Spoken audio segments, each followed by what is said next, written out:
Hello student, my name is Shalini Sharma. आज हम start करेंगे nucleic acid part 2 lecture 3। Part 2 lecture 3 जिसमें पार्ट 1 में न्यूक्लिक एसिड का बेसिक इंट्रोडक्शन मैंने दे दिया था, जिसमें मैंने आपको बताया था कि जो हमारे नाइट्रोजनस बेस के बारे में सबसे पहले बताया था, उसमें कि जो हमारे न्यूक्लियोटाइड्स होते हैं उसके 3 बेसिक कंपोनेंट्स होते हैं। एक हमारा नाइट्रोजनस बेस होता है, पेंटोज शुगर होता है, फॉस्फेट ग्रुप होता है। ठीक है, तो जिसमें मैंने आपके साथ नाइट्रोजनस बेस डिस्कस करा था, बट आज हम उसका क्या करेंगे, एक क्विक रिकैप करेंगे, जिससे आपका वो क्या हो जाएगा, रिवीजन हो जाएगा कि बेसिकली हमारा नाइट्रोजनस बेस जो हमने पढ़ा था वो एक बार रिवाइज हो जाएगा। ठीक है, तो सबसे पहले हमने न्यूक्लिक एसिड जब पढ़ा था तो उसमें हमने पढ़ा था कि न्यूक्लियस जैसे कि पहले डिस्कवर हो चुका था।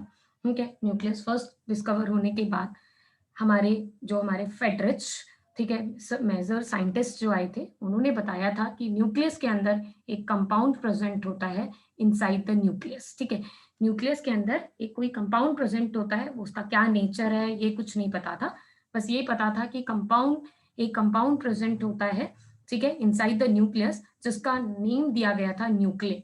ठीक है, फिर उसके बाद एक साइंटिस्ट आए थे जिनका नेम था ऑल्टमैन, जिन्होंने मेजरमेंट करी कि जो कंपाउंड है, कुछ जो जैसे कि जो हमारे फेडरिच थे, उन्होंने ये बताया कि एक कंपाउंड प्रेजेंट है न्यूक्लियस के अंदर, बट ऑल्टमैन ने बताया कि कंपाउंड प्रेजेंट है, उसके नेचर के बारे में भी बताया कि वो एसिडिक नेचर का है। वो कौन से नेचर का है?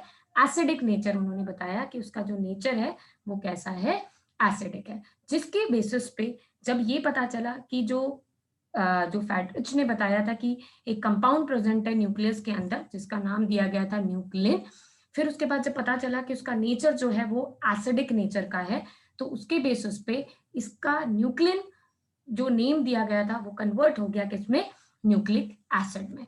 जब हम न्यूक्लिक एसिड की बात करते हैं, जैसे कि मैंने प्रीवियस लेक्चर में डिस्कस करा था कि न्यूक्लिक एसिड की जब बात करते हैं तो न्यूक्लिक एसिड में हमारे DNA and DNA and RNA जो है वो हमारे क्या होते हैं, न्यूक्लिक एसिड होते हैं। ठीक है, डीएनए एंड आरएनए जो है वो हमारे एक बायोलॉजिकल न्यूक्लिक एसिड होते हैं। ठीक है, हेलोजिकल स्ट्रक्चर है डीएनए एंड आरएनए, जो एक हमारे क्या होते हैं, जिनको हम न्यूक्लिक एसिड कहते हैं। जब हम उनका स्ट्रक्चर देखते हैं, जब हम स्ट्रक्चर की बात करते हैं न्यूक्लिक एसिड के, मतलब स्पेसिफिकली जब मैंने बताया कि न्यूक्लिक एसिड में डीएनए आता है, आरएनए आता है, तो सबसे पहले हम देखेंगे किसका स्ट्रक्चर, डीएनए का स्ट्रक्चर देखेंगे। जब स्ट्रक्चर की बात करते हैं तो उसकी जो बेसिक यूनिट होती है वो क्या होती है, न्यूक्लियोटाइड होती है। जब बेसिक यूनिट की बात करते हैं तो वो हमारी क्या होती है, न्यूक्लियोटाइड होती है। ठीक है, किसी भी डीएनए एक हमारा क्या है, बहुत सारे न्यूक्लियोटाइड लगने के बाद एक डीएनए का फॉर्मेशन होता है, मतलब पॉलीन्यूक्लियोटाइड्स। ठीक है, एक न्यूक्लियोटाइड का मतलब क्या है, मोनोमरिक यूनिट। ठीक है, जिसके अंदर 3 बेसिक कंपोनेंट प्रेजेंट होते हैं। One is nitrogenous base, another one is sugar, and the third one is phosphate group. ठीक है, जिसमें मैंने आपके साथ डिस्कस करा था, बट जब एक यूनिट लगी है, एक मोनोमरिक यूनिट लगी है, we can say mono nucleotide. ठीक है, फिर उसके बाद इसी तरीके से जब बहुत सारे न्यूक्लियोटाइड की यूनिट्स लगती चली जाती हैं तो हम उसे बोलते हैं पॉलीन्यूक्लियोटाइड, और एक स्ट्रक्चर का क्या हो जाता है, फॉर्मेशन हो जाता है। जब हम नाइट्रोजनस बेस की बात करते हैं तो नाइट्रोजनस बेस, जैसे कि मैंने बताया कि जो न्यूक्लियोटाइड्स होते हैं उनके 3 बेसिक कंपोनेंट होते हैं, 3 बेसिक कंपोनेंट्स। और वो 3 बेसिक कंपोनेंट्स क्या क्या होते हैं, 3 बेसिक कंपोनेंट्स हमारा nitrogenous base, sugar which is also known as a pentose sugar, because sugar जो होता है वो 5 कार्बन का बना है, इसी वजह से उसको हम क्या बोलते हैं, पेंटोज शुगर बोलते हैं। And the third one is phosphate group. ठीक है, नाइट्रोजनस बेस जो होते हैं are of 2 type, one is purine and another one is pyrimidine. एक आपका प्यूरिन होता है और एक आपका क्या होता है, पिरामिडीन होता है। ठीक है, प्यूरिन, जब प्यूरिन की बात करते हैं तो उसमें प्यूरिन में हमारे एग्जाम्पल जो प्यूरिन के होते हैं वो हमारे क्या आते हैं, एडेनिन एंड ग्वानिन। आप किस तरीके से याद रख सकते हैं, पूगा। ठीक है, that is PU for purine and GA is for adenine and guanine. Then when we are talking about the pyrimidine, तो पिरामिडीन में हमारे क्या आते हैं, ठीक है, हमारा साइटोसिन, यूरासिल एंड थाइमीन आता है। यूरासिल किसके केस में प्रेजेंट होता है, आरएनए के केस में प्रेजेंट होता है। बट जब हम डीएनए की बात कर रहे हैं तो सिर्फ हमारा क्या प्रेजेंट होगा, थाइमीन प्रेजेंट होगा, यूरेसिल नहीं प्रेजेंट होगा। ठीक है, जिसमें मैंने शुगर की जब बात करी तो शुगर, अभी मैंने आपको डिटेल में शुगर के बारे में बात नहीं करी है। मैंने नाइट्रोजनस बेस जो था वो प्रीवियस क्लास में, मैंने आपके प्रीवियस लेक्चर में मैंने आपके साथ नाइट्रोजनस बेस डिटेल में पूरी उसकी आपको डिटेल दिया था, उसका पूरा नाइट्रोजनस बेस हमारा क्या है। ठीक है, जिसमें जब हम शुगर की बात करते हैं तो sugar is also known as a pento sugar. Sugar को हम पेंटो शुगर भी बोलते हैं because it is made up of 5 carbon. ये 5 कार्बन से बना है। ठीक है, 5 कार्बन से बना है, जिसकी वजह से हम इसको पेंटोज शुगर बोलते हैं। ठीक है, दूसरा, जब हमारे शुगर दोनों के केस में, डीएनए के केस में डिफरेंट शुगर प्रेजेंट होता है, आरएनए के केस में डिफरेंट शुगर प्रेजेंट होता है। इसी वजह से तो नेम क्या है, चेंज है। ठीक है, DNA is deoxyribo nucleic acid, RNA is ribo nucleic acid. ठीक है, जब हम डीएनए की बात करते हैं तो डीएनए में कौन सा शुगर प्रेजेंट होता है, डीऑक्सीराइबोज शुगर। जब हम आरएनए की बात करते हैं तो कौन सा शुगर प्रेजेंट होता है, राइबोज शुगर प्रेजेंट होता है। अब इनके स्ट्रक्चर में भी डिफरेंस आता है, इनके स्ट्रक्चर में भी डिफरेंस आता है। और वो स्ट्रक्चर में क्या डिफरेंस आता है, हम सबसे पहले तो शुगर के केस में हम क्या लिखते हैं, जो नंबरिंग करते हैं वो हम क्या करते हैं, 1 प्राइम, 2 प्राइम, 3 प्राइम। हम क्यों प्राइम लिखते हैं, क्योंकि जो हमारे नाइट्रोजनस बेस होते हैं, जो प्यूरीन एंड पिरामिडीन होते हैं, उनके जो adenine, guanine, cytosine, uracil, thymine, ये जो होते हैं, इनके जब हम स्ट्रक्चर फॉर्म करते हैं, जब हम इसके स्ट्रक्चर बनाते हैं, तब उस स्ट्रक्चर में हम 1, 2, 3, 4 ये नंबरिंग करते हैं। अब हम कैसे डिफ्रेंशिएट करेंगे कि हम नाइट्रोजनस बेस की बात कर रहे हैं या हम शुगर की बात कर रहे हैं। तो नाइट्रोजनस बेस और शुगर को डिफरेंशिएट करने के लिए हम शुगर में 1 प्राइम, 2 प्राइम, 3 प्राइम लिखते हैं। आप यहां देख सकते हैं 1 प्राइम, 2 प्राइम, 3 प्राइम लिखते हैं। और जो आपका नाइट्रोजनस बेस होते हैं उसमें हम 1, 2, 3, 4, 5 इस तरीके से लिखते हैं। ठीक है, दूसरा, जब हम बात करते हैं डीएनए में, तो डीएनए का जो शुगर होता है वो कौन सा होता है, deoxyribo sugar. As the name suggest, deoxy मतलब वहां पर जो ऑक्सी कंपाउंड होता है, जो ऑक्सीजन कंपाउंड होता है, वो जो ऑक्सीजन जो प्रेजेंट होता है वो क्या कर दिया जाता है, वहां से रिमूव कर दिया जाता है। वहां से वो ऑक्सीजन जो होता है वो रिमूव होता है, ओनली हाइड्रोजन इज प्रेजेंट। ठीक है, at the position of 2 prime. आप दोनों को देख सकते हैं, जब आप डीएनए का देखते हैं तो वहां पर 2 प्राइम में हाइड्रोजन प्रेजेंट है, और यहाँ पर जब आप आरएनए का देखते हैं तो वहां पर 2 प्राइम में OH प्रेजेंट है, क्योंकि यहाँ पर ये डीऑक्सीराइबोज शुगर है और आरएनए के केस में ये राइबोज शुगर है, and it play a very very important role. ठीक है, जब 2 प्राइम पे OH प्रेजेंट है और जब 2 प्राइम पे हाइड्रोजन प्रेजेंट है तो दोनों में बहुत डिफरेंस होता है कि रिएक्टिविटी चेंज हो जाती है, स्टेबिलिटी चेंज हो जाती है। ठीक है, मेजर रोल प्ले करते हैं ये। ठीक है, जिसमें हमने फिर नाइट्रोजनस बेस, जैसे कि सबसे पहले जो हमने डिस्कस करा था प्रीवियस लेक्चर में, वहां पर हमने नाइट्रोजनस बेस को डिस्कस करा था। ठीक है, तो नाइट्रोजनस बेस, जैसे कि मैंने नाइट्रोजनस बेस की कुछ करेक्टरिस्टिक्स आपको बताई थी। नाइट्रोजनस बेस जो होता है, सबसे पहले एक्ट एज अ बेस, ठीक है, as a name suggest nitrogenous base. तो ये बेस की तरह बिहेव करता है जब उसका पीएच क्या होता है, 7 होता है। At pH 7 act as a base.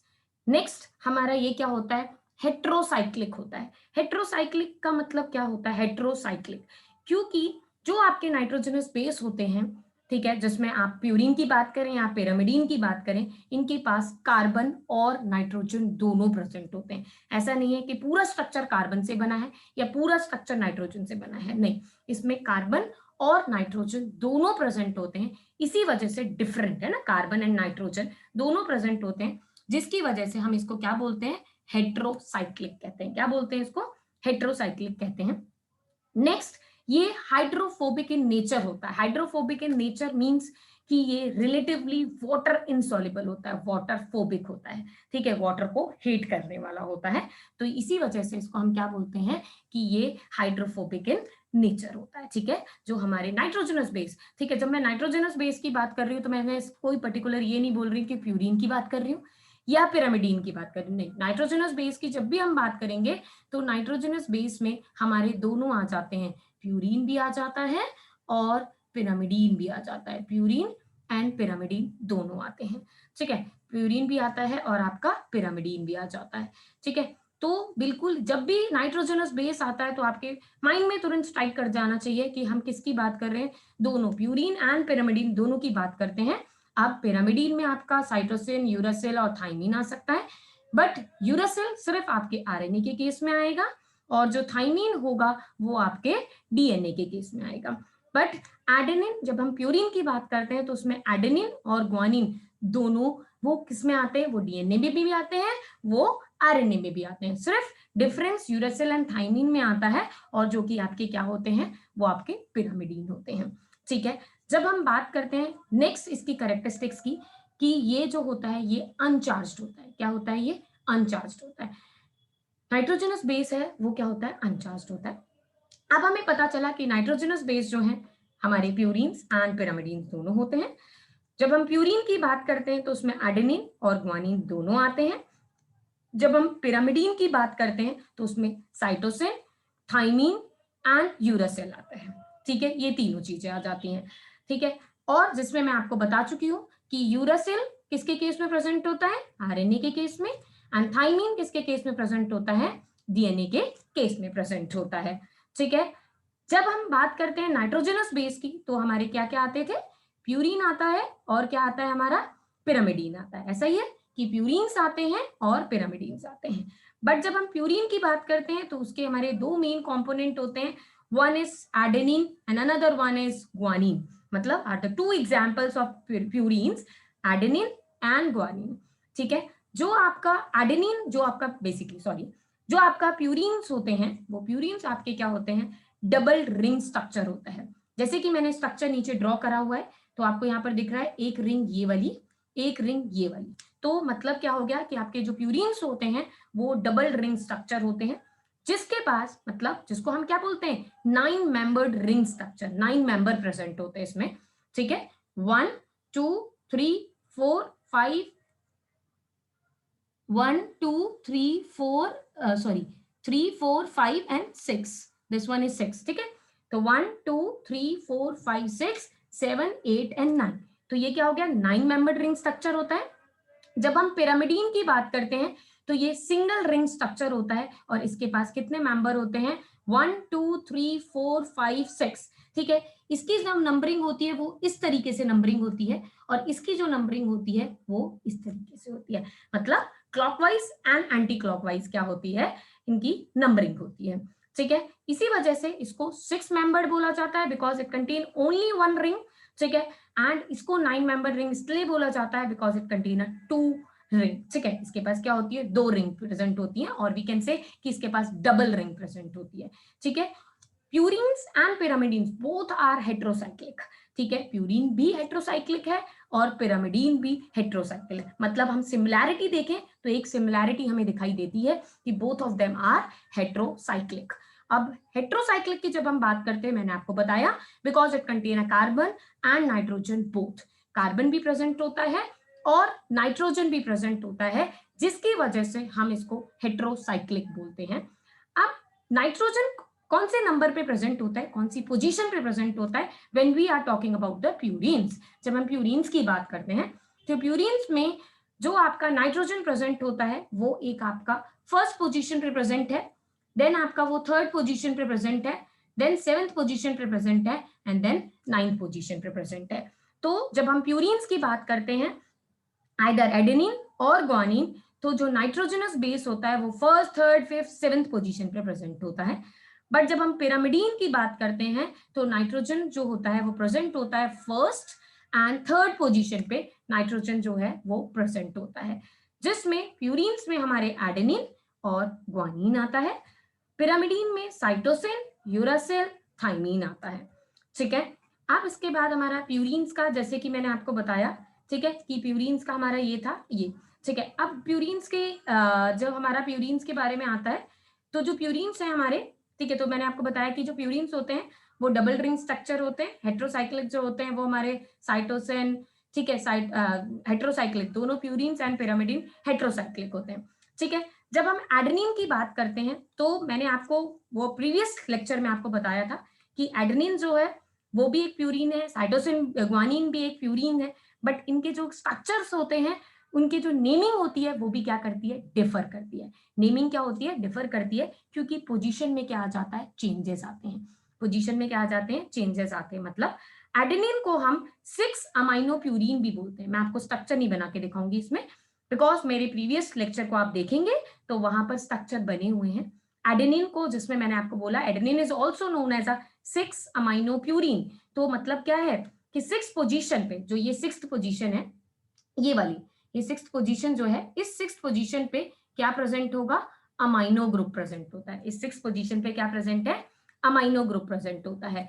ठीक है, इसी तरीके से जब हम बात करते हैं यूरासिल की, तो यूरासिल अभी हमने नॉर्मल, ये तो हमने जनरल स्ट्रक्चर पढ़ा है, बट जब हम यूरासिल का स्ट्रक्चर पढ़ते हैं तो हम क्या बोलते हैं उसमें, सेकेंड पोजीशन पे जब भी हम पिरामिडीन्स की बात करते हैं तो हमेशा सेकेंड पोजीशन पे ऑक्सो ग्रुप प्रेजेंट होता है। जैसे कि मैंने आपको प्रीवियस लेक्चर में बताया था कि जो आपका सेकेंड कार्बन है उस पे हमेशा ऑक्सो ग्रुप प्रेजेंट होता है।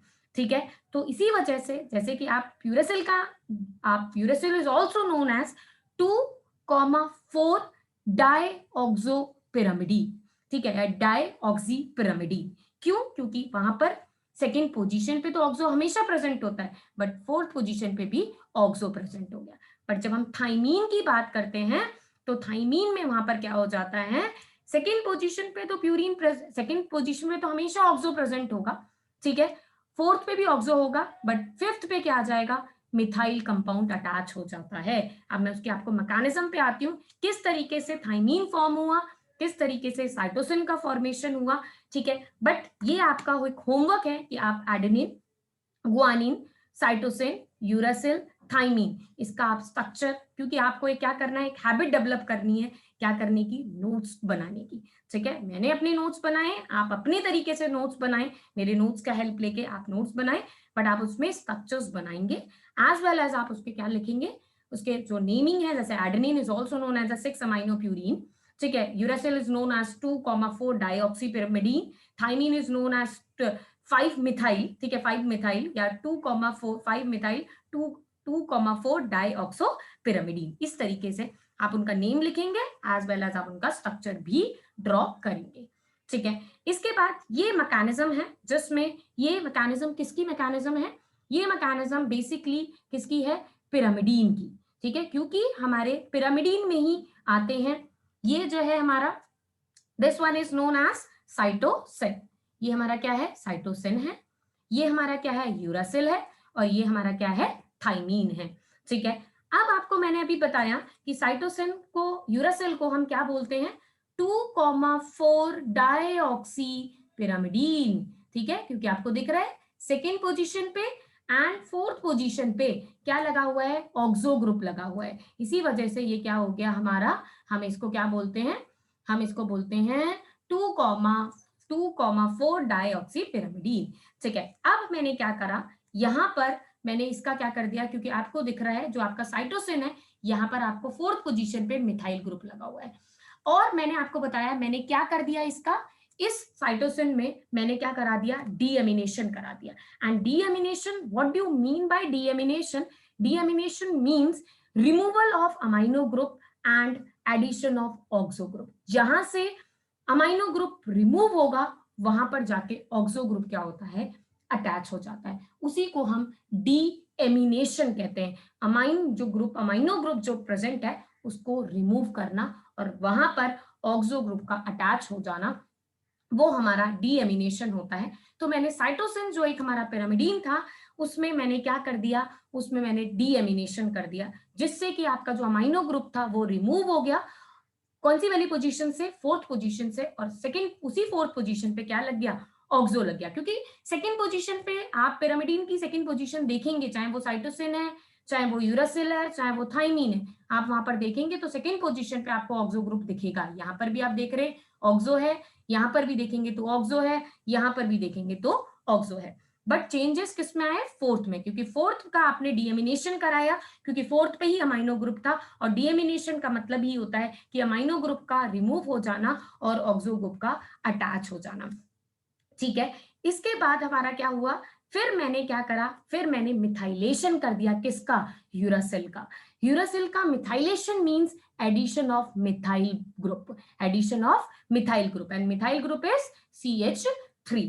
ठीक है, CH3 मीथेन होता है तो CH4 होता है, क्योंकि जहां पर भी इल इल आ जाता है मिथाइल, ठीक है, तो वहां पर एक हाइड्रोजन क्या हो जाता है, लेस हो जाता है, ठीक है, एंड वो हमारा क्या हो गया 2,4 एज इट इज रहा, सिर्फ मिथाइलेशन जो हुआ वो किस पोजीशन पे हो गया, 5th पोजीशन पे मिथाइल ग्रुप जाके अटैच हो गया and it forms a thymine, और वो क्या बन गया, thymine, and thymine is only present in the case of DNA and uracil is present in the case of RNA.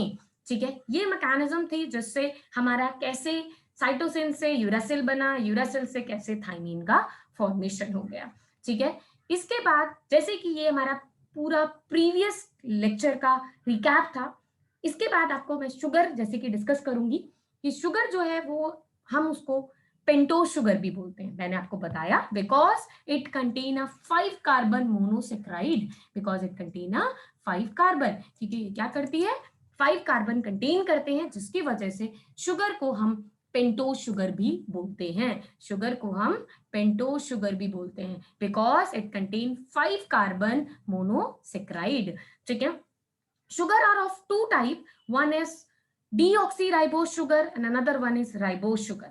Deoxyribose sugar present किसके case में होती है, डीएनए के केस में प्रेजेंट होती है, राइबोस शुगर किसके केस में प्रेजेंट होती है, आरएनए के केस में प्रेजेंट होती है, ठीक है। DNA is what is the full form of DNA, that is deoxyribonucleic acid, ठीक है, ये सबको पता है। आरएनए इज राइबोन्यूक्लिक एसिड, ठीक है। तो डीएनए के पास कौन सा शुगर प्रेजेंट होता है, डीऑक्सीराइबोस शुगर प्रेजेंट होता है, और आरएनए के केस में राइबोस शुगर प्रेजेंट होता है। But what is the difference between both of them, in the case of DNA, in the case of deoxyribose sugar, ठीक है, at the position of second, ठीक है, जो सेकंड पोजीशन है which is known as 2 prime, ठीक है, उस 2 prime पे क्या प्रेजेंट है, हाइड्रोजन प्रेजेंट है। बट आप आरएनए के केस में देखते हैं तो उस सेकंड प्राइम पे क्या प्रेजेंट है, OH ग्रुप प्रेजेंट है, क्या प्रेजेंट है, OH ग्रुप प्रेजेंट है, ठीक है, जो क्या करते हैं, प्ले अ मेजर रोल, ठीक है। हाइड्रोजन OH से आपकी क्या होती है, स्टेबिलिटी, रिएक्टिविटी चेंज हो जाती है, ठीक है।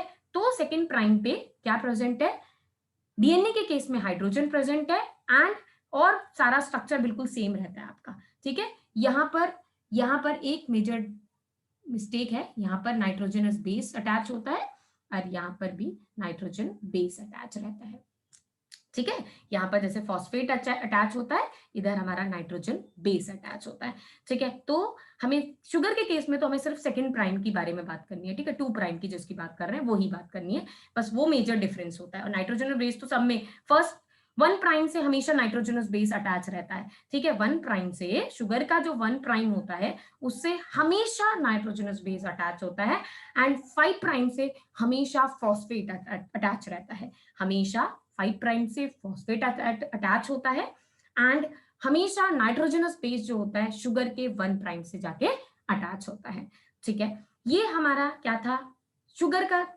डिस्कशन था, जिसमें हमने पढ़ा कि शुगर को हम पेंटोज शुगर बोलते हैं, ठीक है।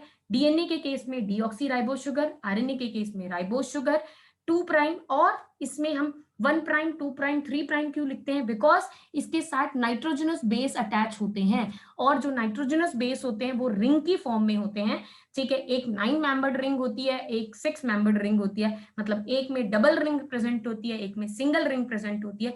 तो वो रिंग्स में भी क्या प्रेजेंट होते हैं, नंबर होते हैं, हम उसमें भी नंबरिंग करते हैं 1 2 3 4, उसको डिफरेंशिएट करने के लिए कि ये नाइट्रोजनस बेस है, ये हम शुगर की बात कर रहे हैं, तो हम शुगर में हमेशा 1 प्राइम, 2 प्राइम, 3 प्राइम लिखते हैं, कि जिससे हमें क्लियर डिफरेंशिएट हो जाए कि this is a nitrogenous base and this is a sugar, ठीक है। We are talking about this sugar and वहां पर हम नाइट्रोजनस बेस की बात कर रहे हैं, ठीक है। इसके बाद हमारा क्या आता है, न्यूक्लियोटाइड्स आते हैं, ठीक है। न्यूक्लियोटाइड आपको पता है, जैसे कि स्ट्रक्चर, जब डीएनए का स्ट्रक्चर के बारे में हम जब बात कर रहे थे, तो डीएनए का बेसिक यूनिट क्या होती है, न्यूक्लियोटाइड होती है। डीएनए की बेसिक यूनिट क्या होती है, न्यूक्लियोटाइड होती है, and nucleotide are form of 3 basic component, one is sugar, ठीक है, one is sugar, another one is nitrogenous base and the third one is phosphate group, ठीक है, जिसमें हम नाइट्रोजनस बेस डिस्कस कर चुके हैं, शुगर डिस्कस कर चुके हैं। Nitrogenous base are of 2 type, purine and pyrimidines. Purine is PUGA, that is guanine and adenine. Pyrimidine means picot, that is cytosine, uracil and thymine. Uracil किसके case में present होता है? आरएनए के. Thiamine किसके case में present होता है? DNA के केस में प्रेजेंट होता है. ठीक है, अब हम इसका स्ट्रक्चर एक बार देखेंगे. ठीक है, यहाँ पर आपको दिखाई दे रहा है कि ये किसका स्ट्रक्चर है? ये आपका शुगर का स्ट्रक्चर है, जहां पर 1 prime 2 prime 3 prime 4 prime 5 prime लगा हुआ है. यहाँ आपका नाइट्रोजनस बेस लगा हुआ है. नाइट्रोजनस बेस में प्यूरिन भी हो सकता है, पिरामिडीन भी हो सकता है. बट जब आपका प्यूरिन लगा होगा, मतलब जब आपका एडेनिन लगा होगा या ग्वानिन लगा होगा, तो शुगर की तो 1 प्राइम से हमेशा नाइट्रोजनस बेस अटैच होगा. बट जब एडेनिन या ग्वानिन होगा तो नाइट्रोजन, जो हमारा एडेनिन और ग्वानिन का जो स्ट्रक्चर होता है, उसका जो 9th पोजीशन पे जो नाइट्रोजन अटैच रहता है, उससे ये शुगर क्या रहता है? अटैच होता है.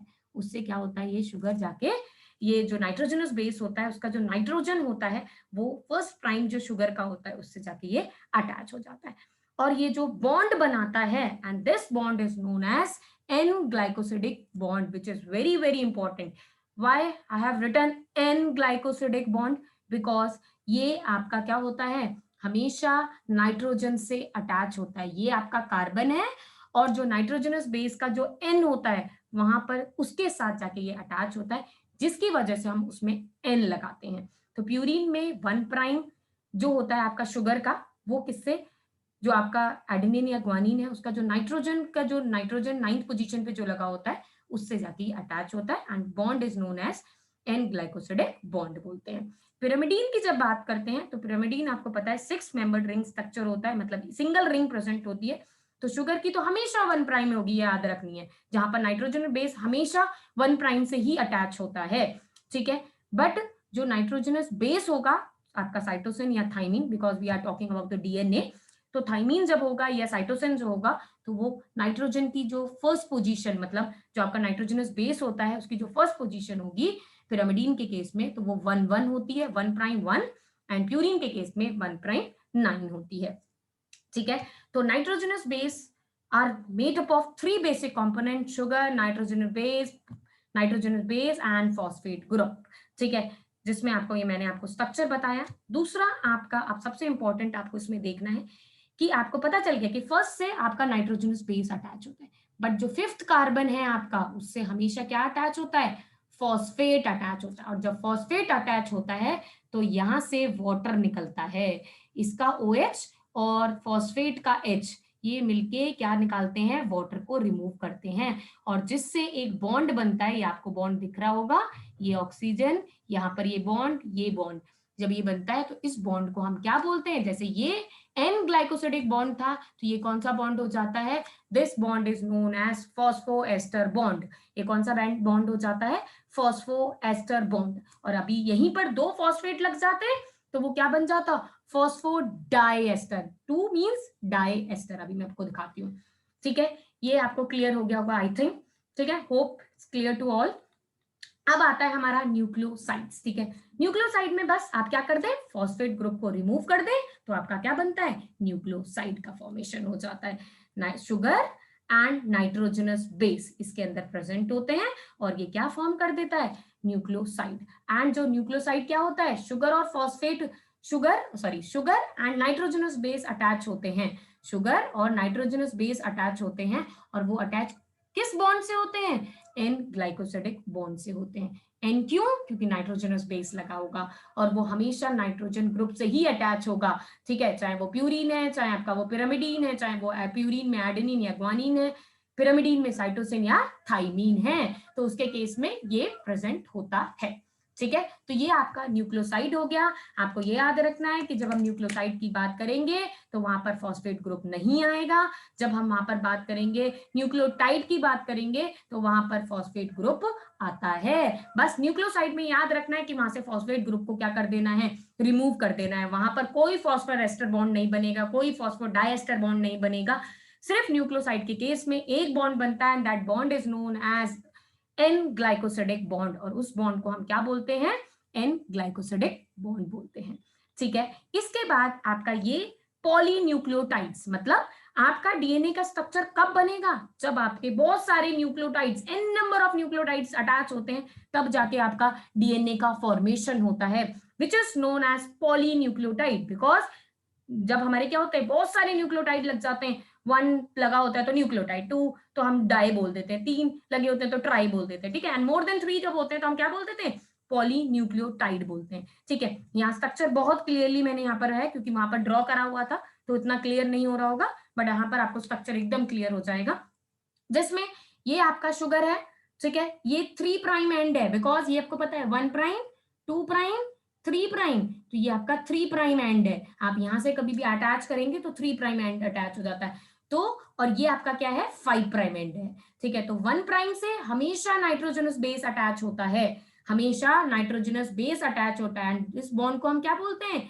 एन ग्लाइकोसिडिक बॉन्ड, क्या बोलते हैं, एन ग्लाइकोसिडिक बॉन्ड बोलते हैं, ठीक है। इसी वजह से, क्योंकि यहाँ पर हमेशा नाइट्रोजनस बेस अटैच होगा, आइदर प्यूरिन और पिरामिडीन, ठीक है। बट जो आपका 5 प्राइम एंड होता है उससे क्या अटैच होता है, फॉस्फेट ग्रुप होता है। और कैसे फॉस्फेट ग्रुप अटैच होता है, इसका जो OH लगा हुआ था, पहले हम नॉर्मल स्ट्रक्चर देखते थे तो यहाँ पर क्या लगा होता था, CH2OH लगा होता था, तो इसका OH और इसका H रिमूव हो जाते हैं, और क्या रिमूव होते हैं, हाइड्रोजन वाटर मॉलिक्यूल रिमूव हो जाते हैं, और जब वाटर मॉलिक्यूल रिमूव हो जाता है तो ये एक बॉन्ड बना लेता है, this bond is known as phospho ester bond. कौन सा बॉन्ड बन जाता है, फॉस्फो एस्टर बॉन्ड बन जाता है। बट जब आपको दिख रहा है एक बॉन्ड इधर बन रहा है, एक बॉन्ड इधर बन रहा है, तो ये 2 बॉन्ड बन जाते हैं, और ये 2 बॉन्ड आप ऊपर भी देख सकते हैं, यहाँ पर ये वाले, ये 2 बॉन्ड बन जाते हैं, और ये क्या बन जाता है, फॉस्फो डाई एस्टर बॉन्ड बन जाता है, क्या बन जाता है, फॉस्फो डाई एस्टर बॉन्ड बन जाता है, ठीक है। 3 प्राइम से, ये 3 प्राइम पोजीशन थी, ये 3 प्राइम एंड था जहां से आपका फॉस्फेट अटैच था, 5 प्राइम था, यहाँ पर आपका फॉस्फेट ग्रुप क्या है, अटैच है। जब एक फॉस्फेट अटैच होता है तो हम फॉस्फो एस्टर बॉन्ड बोलते हैं। जब 2 फॉस्फेट 3 प्राइम पे भी लगा है, 5 प्राइम पे भी लगा हुआ है, दोनों एंड पे लगे हैं फॉस्फेट, तो वो क्या बन जाते हैं, फॉस्फो डाई एस्टर बॉन्ड बन जाते हैं, क्या बन जाते हैं, फॉस्फो डाई एस्टर बॉन्ड बन जाते हैं, ठीक है। ये आपके साथ मैंने डिस्कस करा न्यूक्लिक एसिड के बेसिक यूनिट, हमारी न्यूक्लियोटाइड होती है, जिसके 3 बेसिक कंपोनेंट होते हैं, nitrogenous base, pentose sugar, phosphate group, ठीक है, जिसमें आपको नाइट्रोजनस बेस मैंने पूरा डिस्कस करा, आपके साथ न्यूक्लियोटाइड क्या है, न्यूक्लियोसाइड्स क्या है, पॉलीन्यूक्लियोटाइड्स क्या होते हैं, ठीक है, न्यूक्लियोसाइड्स क्या है, शुगर क्या है, sugar is also known as a pentose sugar, ये मैंने आपके साथ सारी सब कुछ इसका डिस्कस कर लिया। फॉस्फो एस्टर बॉन्ड क्या है, फॉस्फो डाई एस्टर बॉन्ड क्या है, ठीक है। I hope it's clear to all student, ठीक है। If any query, any doubt, please write it on comment box, ठीक है, कमेंट बॉक्स में आप लिखें। दूसरा, आपको कोई भी और भी कोई क्वेरी होती है तो मैं आपको अपनी मेरी मेल आईडी पे आप मैसेज डाल दें, ठीक है। कोई भी आपको डाउट, कोई भी नोट्स, कोई भी आपको लगता है कि मुझे ये वाली बुक प्रेफर मैम से पूछनी चाहिए कि कौन सी बुक से हमें पढ़ना है, तो आप मुझे बताएं, ठीक है। And if you like my video तो प्लीज शेयर एंड सब्सक्राइब, ठीक है, और अच्छी लगती है तो लाइक भी कर देना, ठीक है। I hope it's clear to all student. Thank you so much.